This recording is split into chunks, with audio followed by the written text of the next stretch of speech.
다니엘서 6장 26절부터 다시 한번 읽어 내려가겠습니다. 같이 읽겠습니다. 시작.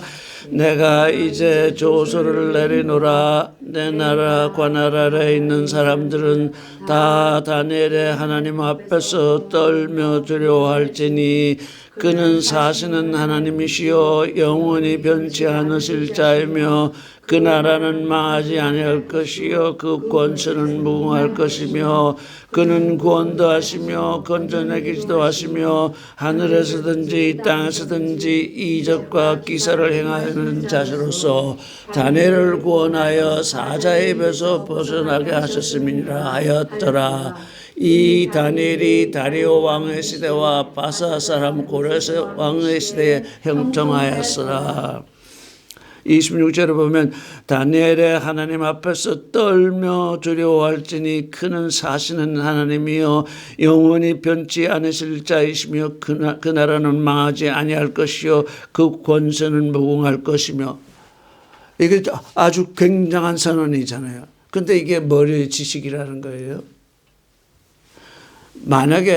만약에 다리오 왕이 하나님을 믿는 존재였다면 하나님 앞에서 떨며 두려워할지니 이렇게 하지 않았을 거예요. 하나님을 경외할지니, 예?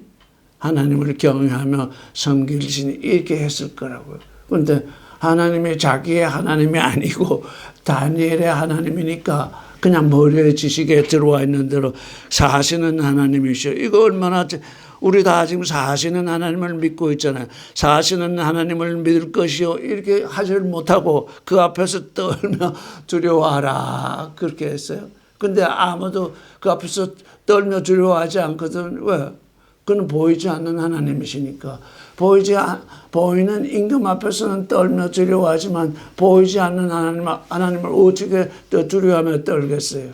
그래서 이 다니엘서가 우리에게 주는 그 의미가 아주 큰 것이 머리의 지식으로는 이렇게 알잖아요. 사시는 하나님 영원히 변치 않으실 자이며 그 나라는 망하지 않을 것이요 그 권세는 무궁하다.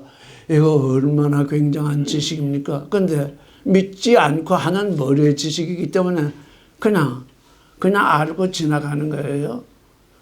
알고 지나가는 건 하나님과 우리 사이에는 별 변화가 없죠. 우리를 하나님의 아들이 되게 하시는 거니까 이게 우리의 믿음으로서 이게 우리에게 드러나면 사시는 하나님이니까 사시는 하나님이 나를 보호하실 것이요 영원히 변치 않으실 테니까 내 믿음도 영원히 변치 않을 것이요 그 나라는 망하지 않을 것이니 내가 이제 그 나라를 상속하게 되면 영원히 망하지 않을 것이요 그 권세는 무궁하니 하나님의 권세는 하나님 안에 있는 나의 권세 또한 무궁하다. 이렇게 우리의 믿음으로 말미암아서 이게 우리의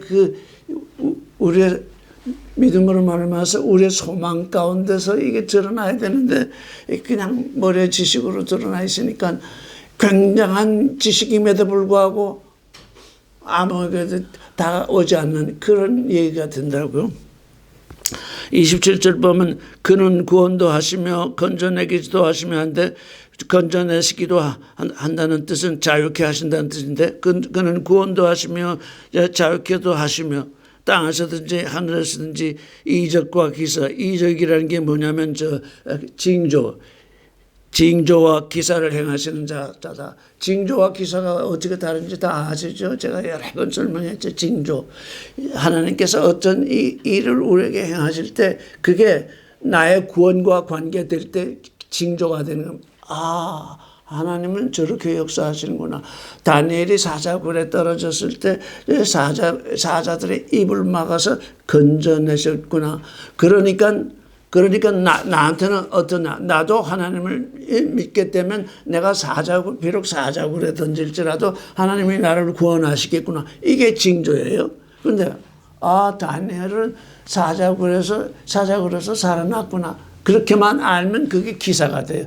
같은 일인데 사자굴에 떨어져서 거기서 살아났는데 그걸 징조로 아는 사람은 사시는 하나님이 내가 진심으로 하나님을 믿게 되면 내가 사자굴에 떨어질지라도 나를 구원하시는구나.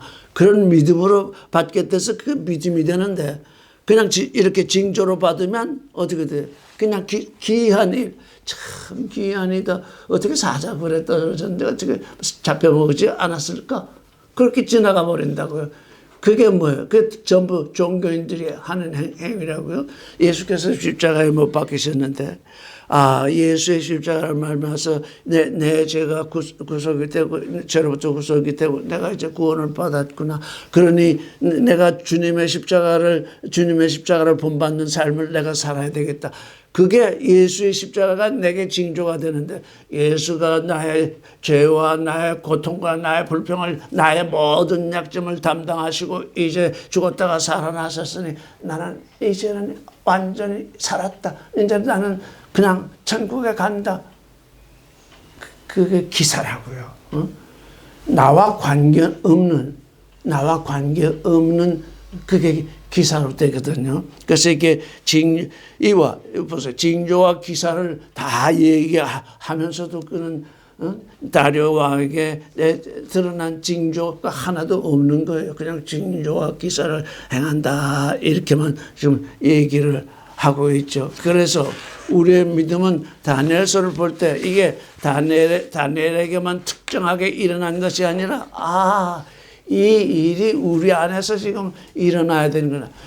저는 이 다니엘서를 읽으면서 참으로 은혜롭게 생각하는 게, 다른 예언자들은 다 그 나라 밖에서 나라를 상대로 해서 이렇게 예언하고 뭐 고난을 받기도 하고 이렇게 했는데, 다니엘은 바벨론에 사로잡혀가서 바벨론의 느부갓네살을 상대하면서 그의 신하로 일을 하면서 그의 꿈을 해석을 하면서 그를 변화시키면서, 결국 변화되지 않았지만 하여간 그에게 하나님이 있다는 것을 알려주는 그 삶을 살았잖아요. 오늘날 우리 지금 이 땅에 살고 있는 하나님의 자녀들이 다니엘하고 똑같은 위치에 있는 것 같아요. 내가 다니엘이면 이 세상을 향해서, 이 세상이 지금 바벨론과 똑같거든요. 이 바벨론을 향해서, 지금 내가 바벨론에서 일하고 있잖아요. 바벨론에서 일하면서 바벨론에서 살지만 바벨론을 향해서 살아계신 하나님이 계신 것, 또 영원히 변치 않으실 하나님을 증거하는 것, 망하지 않을 뿐 것, 그 권세는 무궁한 것, 그걸 증거하는 존재. 다니엘 한 사람이잖아요. 지금 다니엘 한 사람과 이 바벨론 전체가 있는데, 다니엘 한 사람과 이 바벨론 이게 1대1로 서 있잖아요. 우리 자신이 그렇더라고요. 여러분 가족 가운데서, 여러분의 사회 가운데서, 한국 가운데서, 세계 가운데서 딱 여러분은 혼자거든요. 두 사람 없잖아요. 나는 혼자예요. 여러분 두 사람 있는 거, 쌍둥이도 두 사람이 아니라 각각이잖아요. 여러분 혼자가 이 세상을 향해서 뭘 증거해야 되느냐? 바로 사시는 하나님, 영원하시 변치 않으시는 하나님, 만왕하지 아니할 나라, 그 무한 그걸 증거하는 존재가 되어 있는 것이 다니엘이잖아요. 그 증거하는 존재가 다니엘. 근데 그 증거가 어디서 드러났냐면 사자굴에 떨어졌는데 사자굴에서 살아났기 때문에 이렇게 그 증거가 되었잖아요. 그러니까 뭐예요? 지난주에도 얘기를 했는데, 우리가 하나님의 법이 있고 세상의 법이 있습니다. 하나님의 법은 우리가 순종하는 법이요. 하나님의 법은 우리가 믿음으로 순종하는 법이요. 법은 우리가 하나님의 아들이 되고자 하는 법이기 때문에 항상 우리에게 두 법이 우리를 같이 요구하고 있더라도 항상 우리는 하나님의 법이 우리에게 먼저 와 있어요. 그걸 먼저 그걸 순종하다 보면, 이게 세상 법이, 넌 왜 내 법은 안 지키냐면서 내게 형벌을 가하거나 내게 지킬 것을 요구하거든요. 그때 어떻게 해야 돼요? 내가 하나님의 법을 순종하고 있으니까 세상 법을 어겨도 좋다, 이런 얘기가 아니라, 그렇다, 내가 하나님의 법에 순종하다가 세상 법을 어겼으니 세상 법이 내게 요구하는 대로 내가 사자굴에 들어가겠다. 이게 하나님의 아들들이 하는 일이에요. 요즘 모든 종교들이 그냥 세상이 잘못됐다고 막 세상을 들썩이고 데모를 하고 하는데, 그게 아니에요. 하나님의 법을 순종하면서 하나님의 법으로 말미암아 세상 법에 위배가 됐으면 네가 나를 처치하고 싶은 대로 처치를 해라. 사자굴에 던지고 싶으면 사자굴에 던져라. 그때 비로소 하나님이 우리를 구원하시거든요. 그때 하나님의 능력이 그때 드러나거든요. 그때 하나님의 능력이 드러나니까 그분이 사시는 하나님이요 영원히 변치 않으실 자이고 그 나라가 망하지 아니하고 그 권세가 무궁하다는 것이 증명이 되거든요. 내가 하나님의 법을 지키는데 세상 법을 지킬 필요가 있냐고 저 세상하고 다투는 세상 사람이 돼버리고 말아요. 하나님의 법은 하나님께서 속했기 때문에 하나님이 나를 불쌍히 여기시고 하나님이 나를 좋아하시고 하나님을 나를 사랑하시면 그냥 나를 구원하신 거예요. 그런데 사자굴에 던졌는데 다니엘이 말하기를 사자의 입을 봉해서 사자들이 나를 삼키지 못했다. 그런데 실제 이번에 또 새롭게 생각하니까 우리 주님이 뭐라고 말씀하셨냐면 세상을 이기는 사자가 되셨다고 했거든요. 사자굴에 던졌는데 사자를 이기는 사자가 떨어졌어요. 사자굴에 떨어졌는데 사자를 이기는 사자, 사자를 이기는 다니엘, 사자를 심판하는 사자가 굴에 떨어졌기 때문에 그 사자를 해할 수가 없어요. 사자들 그 사자 앞에서 다 떨어야 돼요. 세상을 이기는 사자가 만약에 우리도 뭐 이제는 사자굴에 던지는 그런 형벌은 없지만 어떤 형벌 가운데 딱 떨어지겠는데 그 형벌을 주는 사람을 심판하는 사자로 거기에 등장하게 되면 아무것도 할 수 없어요. 그들이. 그 선다싱이라는 분이 인도 분인데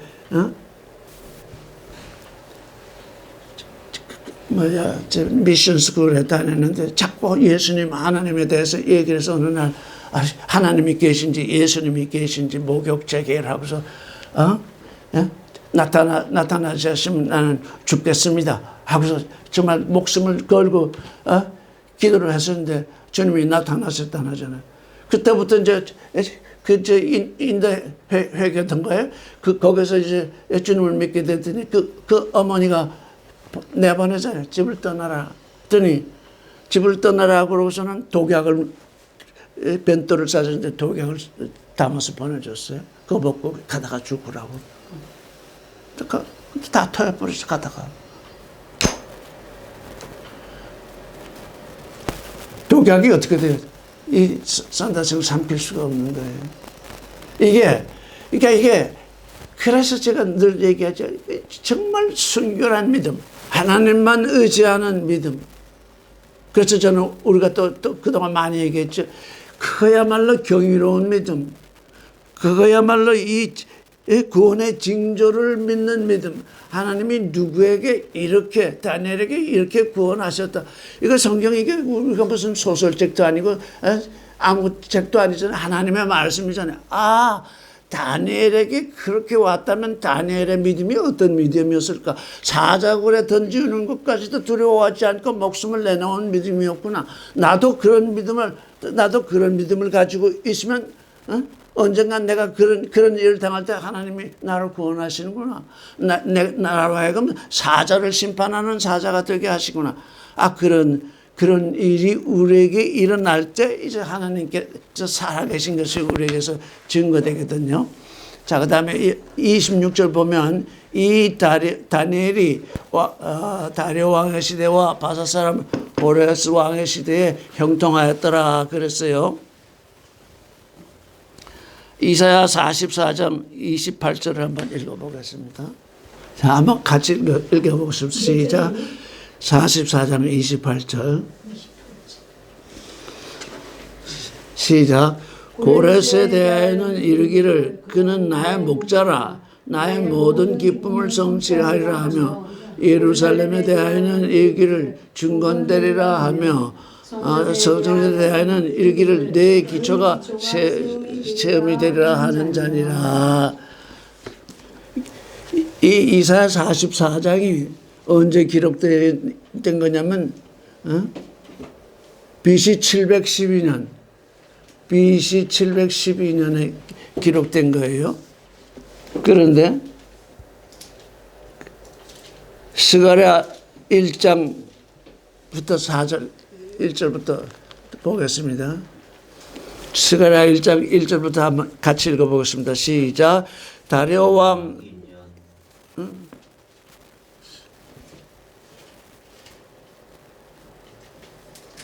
이게 스가랴가 아니네. 에스라 같이 읽어보겠어요. 시작. 바사왕 고레스 원년에 여호와께서 에레미야의 입으로 하신 말씀을 응하게 하시려고 바사왕 고레스의 마음을 감동시키심에 저가 온 나라에 공포도 하고 조서도 내려가로되 바사왕 고레스는 말하노니 하늘의 신 여호와께서 세상 만국으로 내게 주셨고 나를 명하사 유다 예루살렘을 전을 건축하라 하셨나니 이스라엘의 하나님은 참 신이시라. 너희 중에 무릇 그 백성된 자는 다 유다 예루살렘으로 올라가서 거기 있는 여호와의 전을 건축하라. 너희 하나님이 함께 하시기를 원하노라 그랬어요. 그러면 에스라는 언제 쓰였냐면 BC 536년에 쓰였어요. 이사야서 44장은 언제 쓰였다고요? 712년. 712년에다가 536년을 빼보세요. 176년?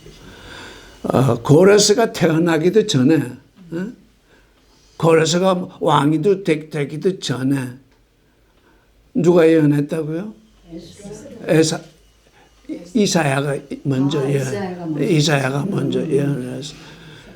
고레스가 태어나기도 전에 고레스라는 이름을 불러서 지금 내게 기름 부음 받은 자라라고 이사야가 예언을 했어요.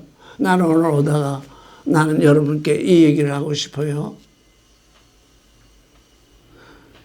여러분이 성경에 안 나왔다고 해서 여러분이 예언이 안 된 존재인 줄 아십니까? 하나님의 아들이 되는 존재들은 다 예언된 존재입니다. 그거 잊으면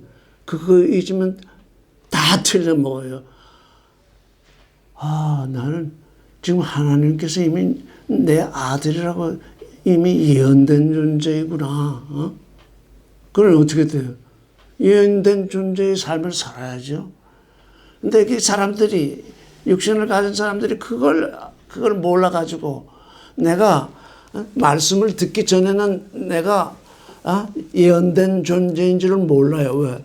성경을 읽으면서 내가 이게 살았고 무엇으로 와야 돼? 이게 이 말씀이 내게 살았고 운동력 있는 말씀으로 와 닿아야 된다. 하나님이 우리 인생들을 이 땅에 보내실 때 너는 내 아들이 될 거다. 내 아들이다. 이렇게 해서 지칭해서 보냈는데 성경 말씀을 듣지도 못하고 읽지도 못하고 들었는데 그냥 팽개치고 그러면 그 예언이 이루어질 수 없잖아요. 그게 뭐예요? 하나님의 예언이 이루어지지 않고 있으니까 그게 불의한 거예요. 하나님의 예언이 내게서 이루어져야 되는데 하나님의 예언이 내게 이루어지지 않고 있으니까 그게 죄예요. 내 길은 내 길이 아니고 내 생각은 내 생각이 아닌데 내 생각을 이미 내게 다 얘기했는데 내 생각을 따라서 내 길을 걷고 있으니까 너는 불의한 존재다. 내가 너를 믿고 예언한 그 예언이 내가 믿지 않아서 이루어지지 않았으니 어떻게 해요? 그러고도 사랑 타령을 하겠습니까? 하나님은 사랑이신데 어떻게 우리를 지옥의 불에 던지겠습니까? 말이 되는 얘기를 해야죠. 우리를 하나님의 아들이 되게 하시려고 이 땅에 보내셨다. 이 땅에 지금 보냄을 받은 것도 1차적 뭐예요? 1차적 축복이잖아요. 내가 이 땅에 보냄을 받지 않았으면 하나님의 아들이 될 건지 안 될 건지 알지도 못하고 기회도 못 잡잖아요. 근데 내가 이 땅에 태어났으니 이 땅에 태어나는데 또 어떻게 말씀을 들었더니 너는 내 아들이 될 거라고 해서 내가 보냈다. 근데 너는 네 생각을 따라 내 길을 걷고 있으니 그게 죄 아니냐? 내 생각을 따라서 내 길을 걸어야 그게 의가 돼서 내 아들이 될 텐데 너는 네 마음대로 걸었다. 그런데도 너는 하나님은 사랑이신데 어떻게 하나님이 죄인을 그것도 다 이 일반 사람들은 그런 얘기를 안 하는데 말씀을 전한다는 사람들이 그런 아주 괘씸한 소리를 한다고. 세상 사람들은 그런 소리도 안 해. 근데 말씀을 전한다는 사람은 하나님은 사랑이시니까 뭐 다 구원한다든가. 구원이라는 게 뭐예요? 그래서 오늘 또 구원이라는 게 뭐죠? 하나님의 아들이. 그러면 하나님의 아들이 되는 게 구원이지 무슨 다른 게 하나님의 아들이 안 됐는데 아니 여기 고양이 저 토끼 저 사자 원숭이 다 있는데 너희들은 내 아들이다 그렇게 얘기하겠어요 우리가 나야 우리 아들이고 우리 딸이잖아요. 하나님이 나야 하나님의 아들이잖아요. 구원이라는 걸 몰라요 지금 말씀을 전하는 사람들이. 하나님의 아들이 되는 게 구원이에요. 그래서 하나님의 아들이 되는 게 구원인데 하나님의 아들이 되는 게 구원의 그 첫 번째가 말씀을 내가 믿어야 되잖아요. 말씀이 내 마음밭에 떨어져서 내가 하나님의 아들이라고 하는 인식이 떠올라잖아요. 여기 보니까 그 인식은 떠오르지 않았잖아요. 지금 누구 다리오는 지식으로는 알고 있는데 그 지식이 내 마음 가운데 떨어져서 살았고 운동력 있는 말씀이 되어가지고 나는 다니엘이 믿는 그 하나님과 나도 똑같은 하나님을 믿는다 이런 선언이 나와야 될 텐데 그게 못 나오잖아요. 왜? 육신의 일이 너무 영광스러워서 그는 왕이요 다리오는 종이잖아요. 항상 그런 게 그래서 우리에게 늘 그런 것이 문제입니다. 그래서 근데 어떤 사람들이 또 이렇게 얘기를 해요. 아니 어떻게 성경학자들의 얘기가 어떻게 고레스는 하나님을 믿지 않았잖아요. 하나님을 믿지 않는 자를 어떻게 하나님이 기름을 부었겠느냐. 뭐 그러면서 또 하나님이 기름을 부었다고 그러면 부은 거지 왜 어떻게 이거 굉장히 좋은 얘기인데 보세요. 고레스는 조금 전에 뭐라 그랬어요? 바사왕 고레스는 말하노니 하늘의 신 여호와께서 세상 만국으로 내게 주셨고 나를 명하사 유다 예루살렘에 전을 건축하라 하셨다 이렇게 선언을 했어요. 그런데 나는 하나님을 믿는다는 말을 안 하거든요. 오늘날 종주들 하나님이 내게 하늘의 신께서 여호와께서 내가 세상 만국 이 큰 무리를 내게 주셨고 나로 하여금 이 성전을 건축하게 하셨다.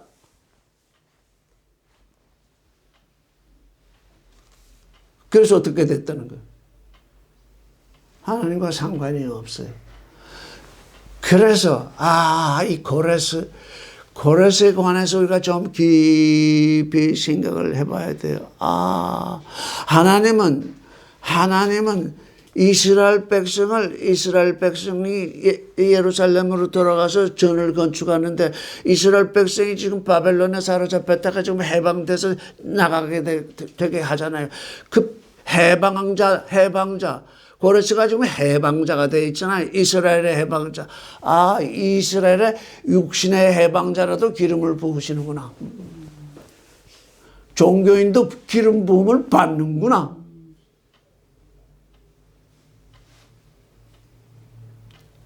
그렇다고 구원되는 게 아니로구나. 나는 이 말씀을 읽으면서 종교인도 기름 부음을 받을 수 있구나. 근데 기름 부음 받으면 그 하나님과 일대일로 만나서 하나님의 아들이 되지 아니하면 유대인을 이스라엘 사람을 해방시켰을지라도 그 사람은 하나님과 관련이 없구나. 근데 왜 이렇게 했어요? 세상 만국으로 내게 주셨대요. 그게 감사하대요. 요즘 종주들이 뭘 감사해요? 많은 교회 모이는 거, 많은 돈 모이는 거, 많은 사업하는 거, 자기 세상 이름 내는 거, 그것 때문에 감사하고 있잖아요. 여기 보니까 이스라엘의 하나님은 참 참신이라 그랬어요. 근데 그 참신을 내가 믿는다 하지 않았어요. 자, 이거 정말 이스라엘의 하나님은 참신이다. 또 뭐라 그랬어요? 너희 중에 물을 그 백성 된 자는 다 유다 예루살렘에 올라가서 거기 있는 여호와의 전을 건축하라. 나는 예루살렘에 올라가서 예루살렘에 있어서 전을 건축하지 않지만 너희 그 하나님의 백성 된 자는 예루살렘에 올라가서 그 전을 건축하라. 우리는 오늘날 우리 몸을 하나님의 전이라고 그러잖아요. 종교 지도자들은 너희는 하나님의 전이다, 하나님의 성전이다 막 그러는데 자신은 나는 아니야. 나는 아니야. 나는 너희를 모아드리는 머리꾼이야. 요즘번에 신문에 나 잠깐 봤는데 허경영이라는 사람이 누구의 뭐라고 했다고 거짓말이라고 해가지고서는 고소됐더라고요. 우리 원장님이 그 얘기를 했었잖아. 그것도 그랬었나 그랬더니 이렇게 지나가는데 아니 이 사람이 사기꾼이구만. 돈 얘기하면 전부 사기꾼입니다. 근데 큰 건물 짓고 많은 사람을 모으고 많은 행사를 하면 돈이 필요하잖아요. 예수님이 무슨 많은 행사를 하는 것도 아니잖아요.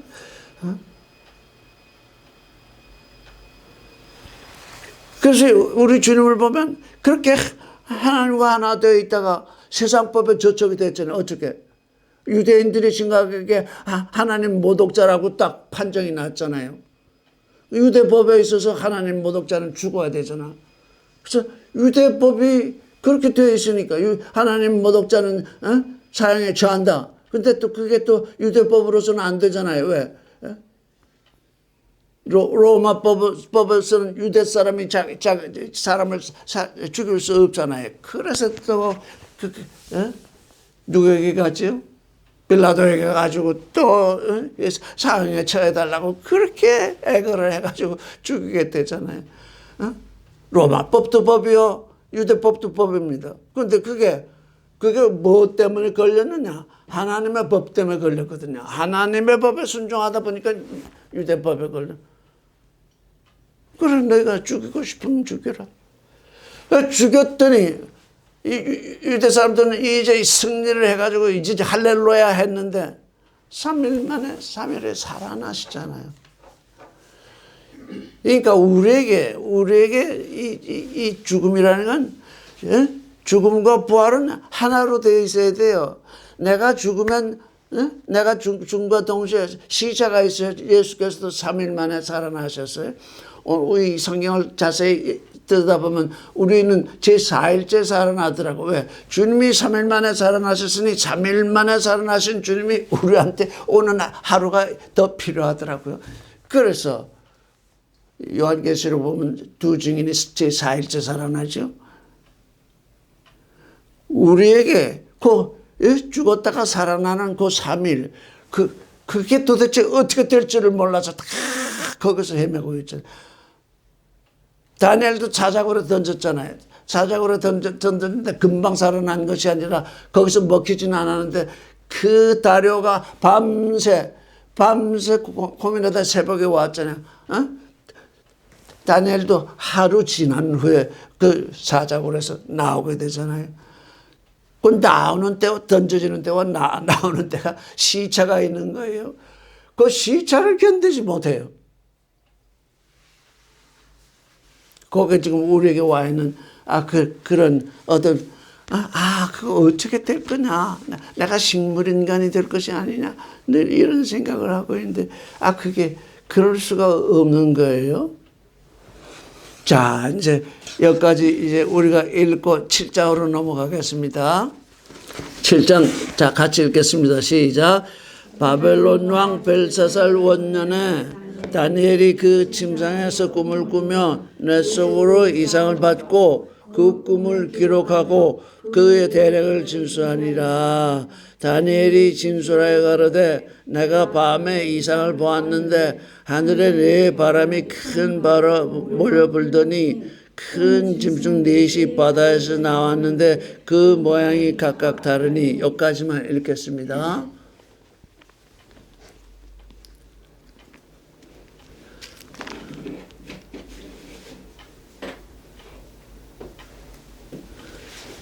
지금 바벨론은 벨사살 원년 6장에 뭐가 되어 있습니까? 5장에 5장에 벨사살 왕이 죽은 게 나와 있잖아요. 근데 이 7장은 언제라고 그랬어요? 원년. 벨사살 원년이라고 그랬어요. 벨사살 왕이 지금 바벨론의 왕으로 있은 지 지금 14년째에 죽었거든요. 그러니까 14년 전이에요. 벨사살 왕 원년에 이걸 본 거예요. 그런데 어떻게 보았다고 했죠? 어디서 뭘 봤다고요? 벨사살 원년에 첫째 555년 BC 555년에 그 침상에서 또 뭐예요? 네. 꿈에서 또 내 속으로, 그러니까 정신이 말짱할 때 본 거예요? 잘 때 본 거예요? 잘 때 본 거지. 잘 때 본 거죠? 내가 깨어 있을 때가 아니라 내가 이제 피곤해서 자고 있을 때, 침상에서 누워 있을 때예요. 그러니까 그게 뭐예요? 밤이죠. 밤. 꿈은 밤에 꾸죠. 뭐 낮에 꾸는 경우도 낮잠 자다가 꿈 꾸는 경우도 있지만 하여간 꿈은 잠자다가 꾸는 거잖아요. 근데 이게 밤에 그다음에 침상에서 그다음에 어디로? 머릿속으로, 머리로.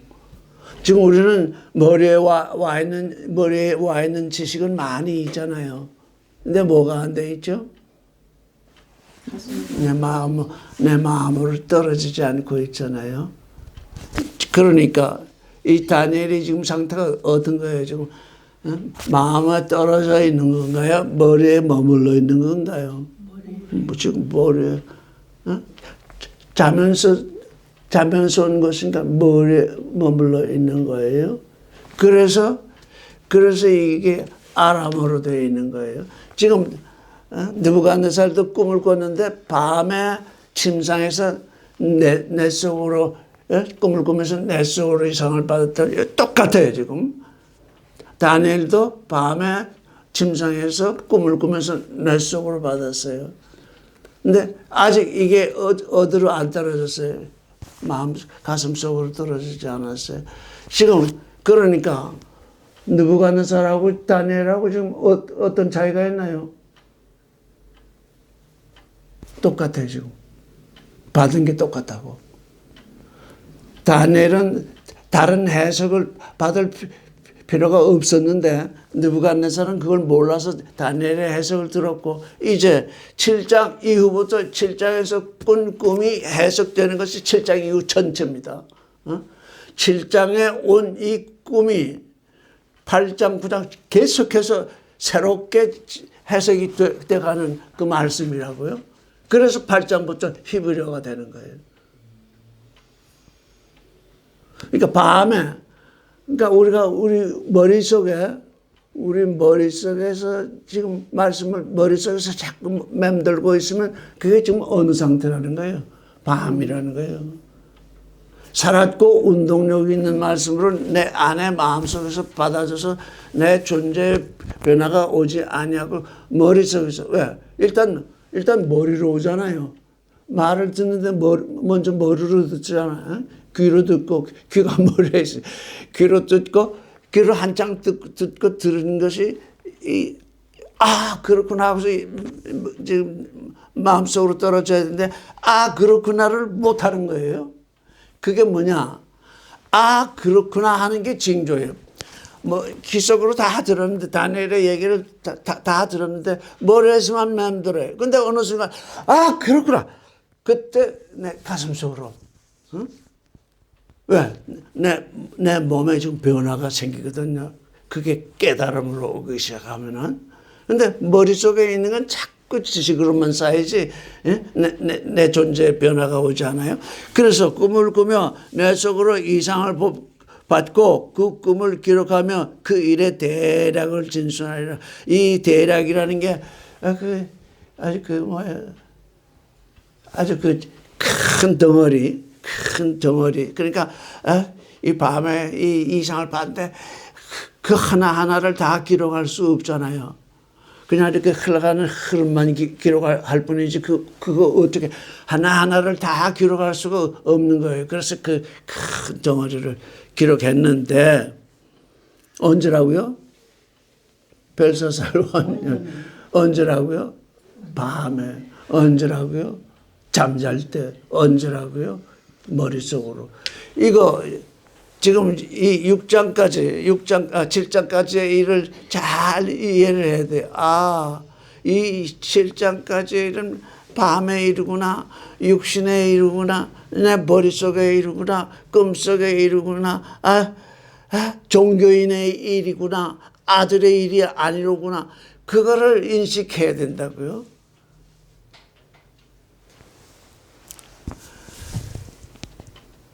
2절을 다시 한번 읽어보겠습니다. 시작. 다니엘이 진술하여 가로되 내가 밤에 이상을 보았는데 하늘에 네 바람이 큰 바람을 몰려 불더니 네 바람이 뭘까요? 하늘에 네 바람. 나는 이 네 바람 때문에 그러니까 이 추석 때문에 쉬었잖아요. 쉬고 또 오는데 기다리고 이 네 바람이 이해되지 않아가지고 이 네 바람이 뭘까? 네 바람 하면 뭘까요? 한번 토요일에 봅시다. 네 바람, 하늘의 네 바람. 에스겔서에서 나오는 말씀이 뭔가요? 이게 지금 여기 사자, 독수리, 소 뭐가 네 개도 짐승 4개 나오잖아요. 사자에서 에스겔이 그 을레강에서 환상. 근데 에스겔서에서 나오는 네 짐승은 하나님이 타고 다니는 그룹이에요.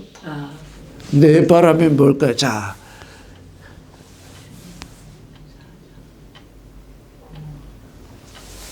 하늘에서 네 바람이니까 사방에서 지금 부르네. 근데 여기 뭐라고 그랬어요? 저 몰려 불더니 이렇게 번역이 되어 있는데 원문을 보니까 지금 내가 원어를 지금 기억을 못 하겠네. 원문을 보니까 싸운대요. 네 바람이 싸움.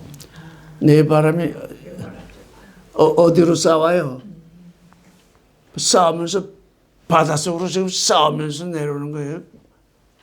다투면서. 네 바람이 바다로 몰려든다는 거면 전쟁을 하면서 싸우면서 지금 바람이 내려본다 이런 얘기예요. 그러면 네 바람은 서로 싸우니까 예를 들면 야곱과 에서가 있었는데 어머니 뱃속에서 어떻게 했어요? 다퉜죠. 먼저 나오겠다고. 그러니까 네 바람이 어떻게 했다고요? 이것도 다투는 거라며요. 다퉜는데 뭘 다퉜을까요? 서로 뭐좀 네, 바다로 몰려드는데 내가 먼저 가겠다. 그런 얘기 아니에요. 야곱과 에서가 어머니 뱃속에서 다투는데 내가 먼저 나가서 형이 되겠다. 그러니까 네 바람 중에서 네 바람이 내가 형이 되겠다. 이런 다툼이 아니었을까 내가. 네 바람. 자, 이것 때문에 아주 그냥 얼마나 고민을 했는지 몰라요. 이게 좀 전에 말씀하신 에스겔서의 그 내신인가. 아, 이게 무슨 말씀인가? 이게 네 바람이 분명히 불었다고 하는데, 다퉜다고 하는데, 네 바람이 무엇일까? 정치적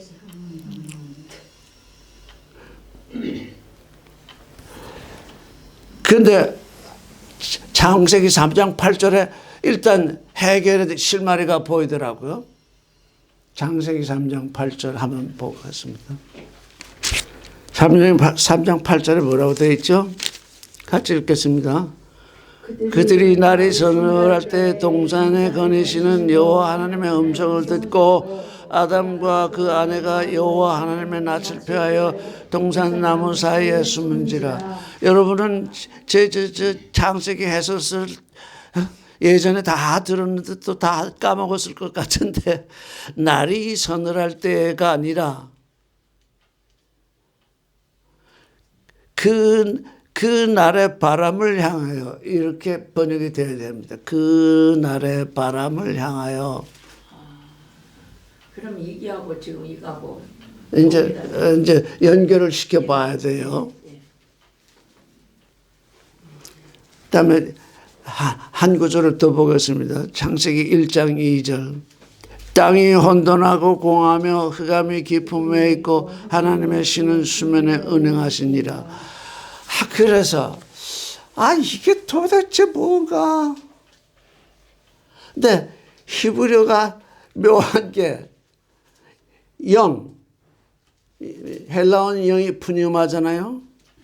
근데 영은 루아흐. 저 따라하세요. 루아흐. 그래서 원문 성경을 읽는 것이, 그래서 원문 성경을 좀 살펴보는 것이 중요하구나. 영이 루아흐인데, 따라하세요. 루아흐. 근데 그게 바람이기도 해요. 그래요. 영이 바람. 물론이죠. 바람이라고 그러셨잖아요. 그러면 여기 그러면 이게 오순절에 성령의 하늘로부터 내려오는 바람 불고 음요하도 되겠네요. 근데 오순절에 성령이 내려오시는 건 우리를 살리시는 바람이잖아요. 근데 여기 바다에 바람이 다퉈서 올라왔더니 짐승이 올라오잖아요. 그래서 저도 이거 바람은 바람인데 이게 무슨 바람인가? 계시록은 계시록. 바람에 계시록. 환란은 그치게 하는 거잖아요. 계시록에 여기 그 환난 이제 당할 때 전반전 후반전 환난 당할 때 그 바다에서 올라오고 막 그래요. 이제 좀 가까워집니다.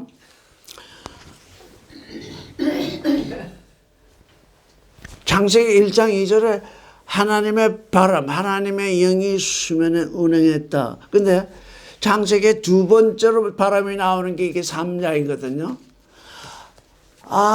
바람이 두 종류가 있구나. 하나님의 영이 바람처럼 부는 게 있고, 여기 뭐라고 되어 있어요? 그들의 눈이 그들이 날이 서늘할 그들이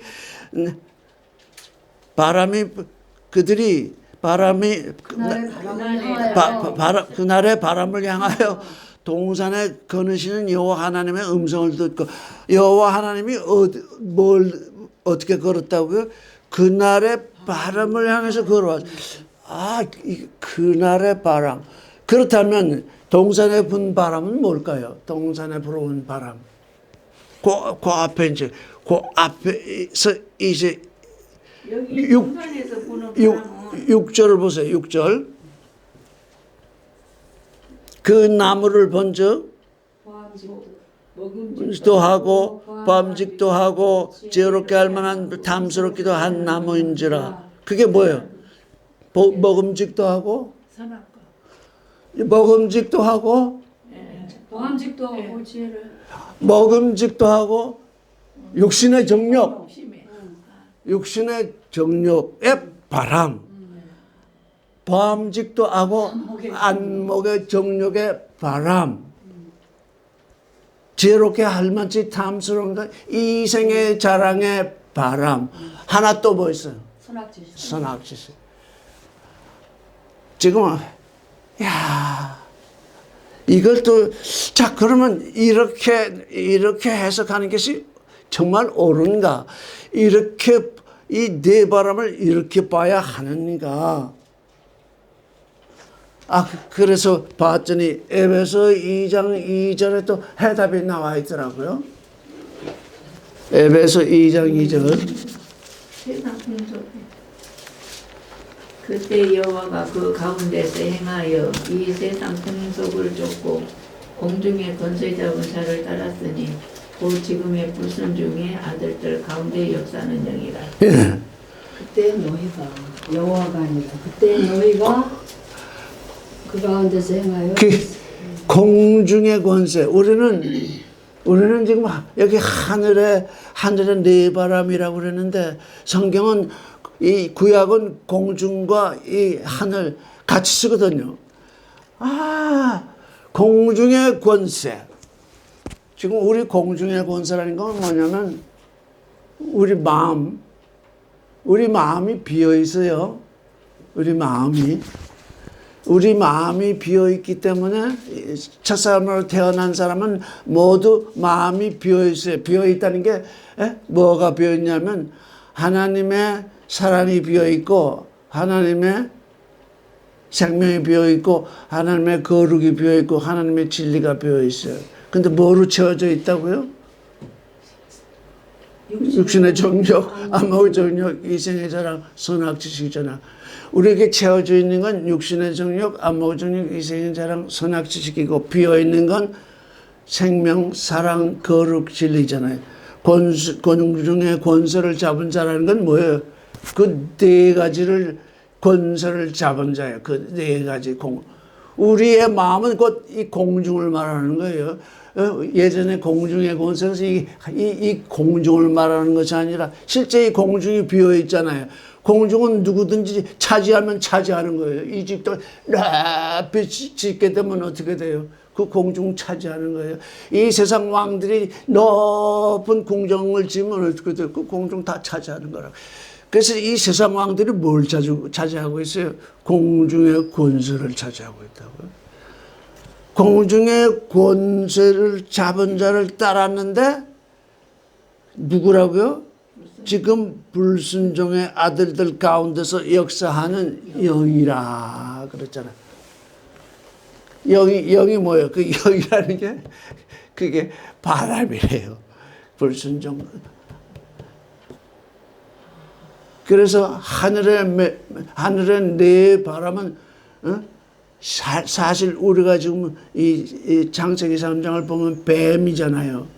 뱀으로 지칭되고 있잖아요. 그게 공중의 권세 잡은 자잖아요. 공중의 권세는 뭐 어떻게 돼요? 아무나 가지면 돼요. 지금도 그래요. 로켓 쏴가지고 공중에 가서 딱 정착하면 자기 거예요. 공중의 권세 잡은 자, 그게 누구냐? 그게 누구래요? 불순종의 아들들 가운데 역사하는 영이래요. 바람이래요. 그런데 그러면 그 바람이 또 뭔가? 그 바람이 또 뭔가를 알아야 하잖아요. 이사야서 41장 29절 읽겠어요. 같이 읽겠어요. 시작. 과연 그들의 모든 행사는 공허하며 그들의 부어 만든 우상은 바람이요 허탄한 것뿐이라. 그들의 부어 만든 우상이 뭐라고요? 그들의 부어 만든 우상은 뭐라고요? 바람이요. 우리 마음 가운데서 만들어낸 우상은 뭐라고요? 바람이에요. 바람. 육신의 정욕, 안목의 정욕, 이생의 자랑, 선악지식, 그게 뭐라고요? 바람이에요. 바람. 다 그 바람들. 이걸 지배하는 하늘의 바람이 있는데 우리 하나님의 영이 아니라 육신의 정욕, 안목의 정욕, 이생의 자랑, 선악지식을 지배하는 바람. 그게 우상인데 그 우상을 지배하는 바람이 있는 거예요. 그게 뭐예요? 뱀이라는 거예요. 그 사탄이라는 거예요. 그 바람이 바다는 뭘 징조하고 있어요? 이 요한계시록을 보면 다니엘서를 봐도 백성과 나라와 방언과 계시록에는 하나 더 나오죠. 물이. 백성과 나라와 방언과 물이. 그러니까 온 이 땅에 사는 하여간 인간 족속들 이걸 전부 지칭하는 거예요. 바다. 큰 바다에 아까 뭐라고 그랬지? 다투면서 내가 우두머리가 되겠다. 다투면서 네 바람이 내려왔어요. 그래서 이제는 바람도 새롭게 봐야 되겠구나.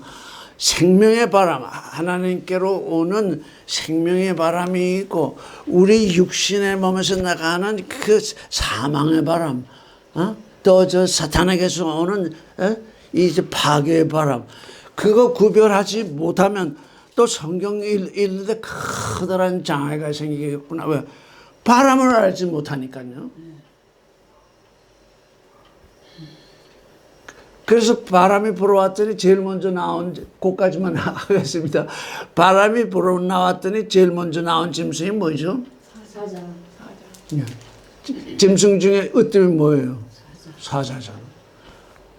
으뜸 바람이 먼저 도착한 거예요. 바람을 일으켰는데 사자가 나왔어요. 그 다음에 사자 다음엔 뭐죠? 곰. 사자, 곰. 그 다음에 표범.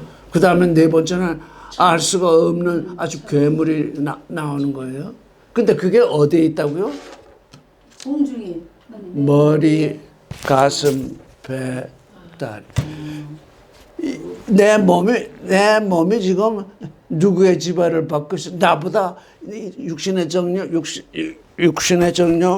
안목의 정력, 이생의 자랑, 선악지식, 이게 지금 누구의 지배를 받고 있냐면 아까 우리가 얘기했지, 불순종의 아들들 가운데 역사하는 영이라, 바람이라.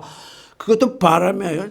그 바람이 내한테 불어와서 내게서 육신의 정력 바람이 불고, 안목의 정력 바람이 불고, 이생의 자랑의 바람이 불고, 선악지식의 바람이 불어나가게 되면 사람들에게 전부 그 바람이 불기 시작하면 어떻게 온 세상은 전쟁터가 되는 거죠. 이 바람이래요, 이 바람.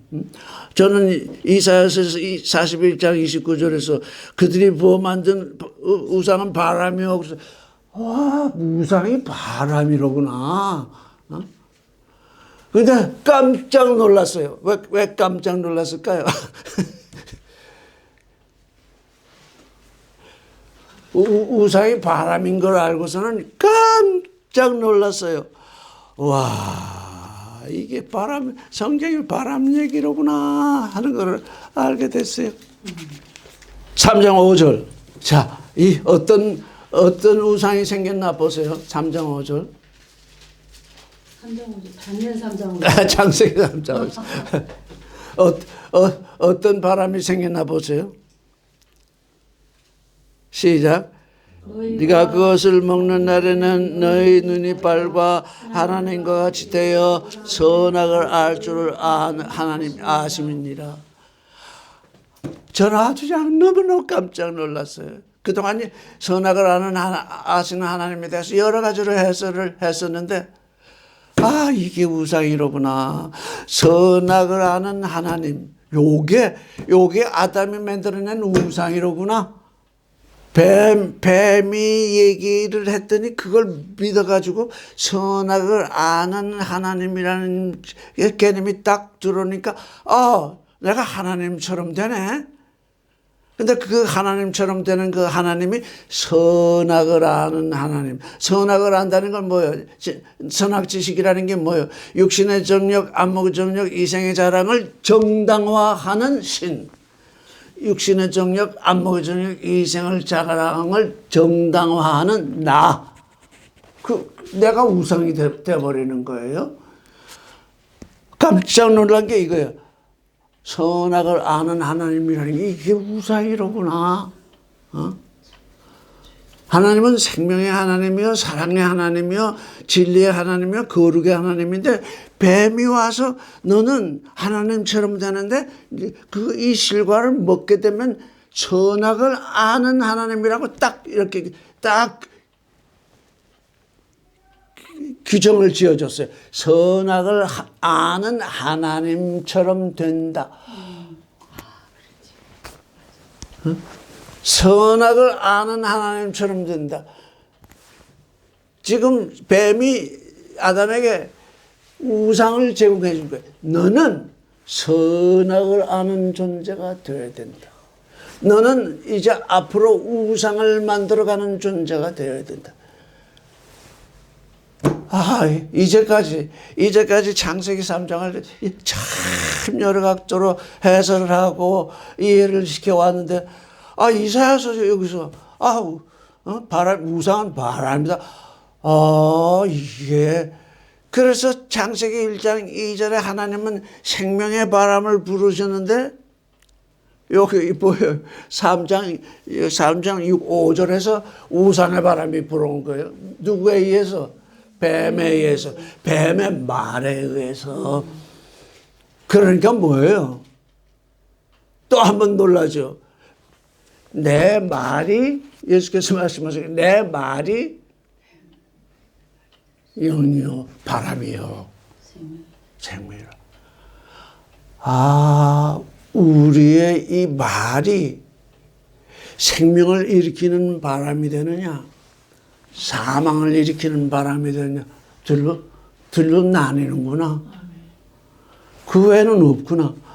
내 말이 정말 하나님의 생명의 기운이 감도는 그 말이 되느냐. 그래서 거기 가서 생명을 일으키느냐. 내 말이 뱀의 말이 돼가지고 거기 가서 선악을 아는 하나님이 되도록 불러일으키느냐. 그 두 가지로구나.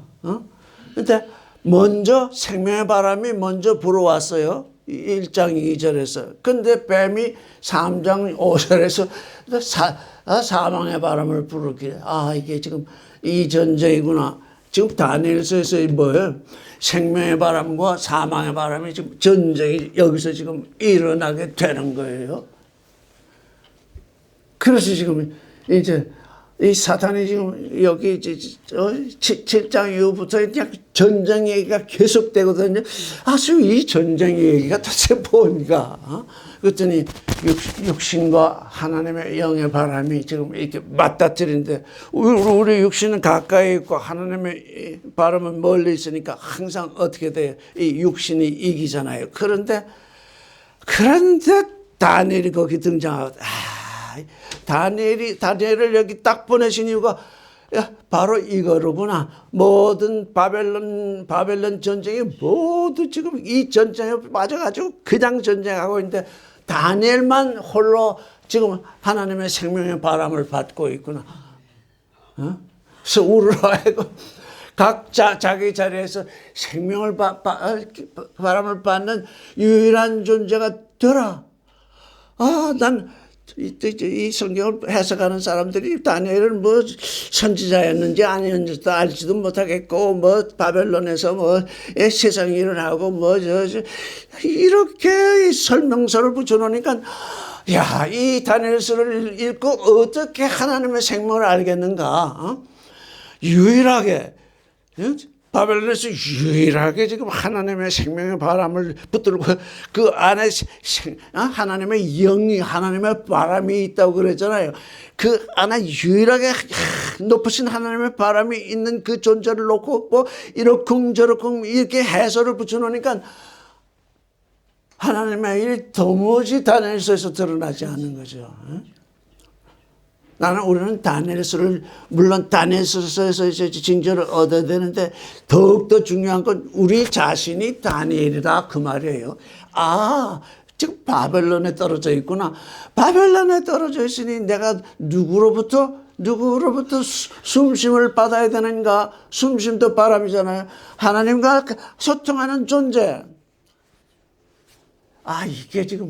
이게 우리로 하여금 다니엘서를 보면서 다니엘을 본받게 하는 그런 일이 아닐까 지금 그렇게 생각을 해봅니다.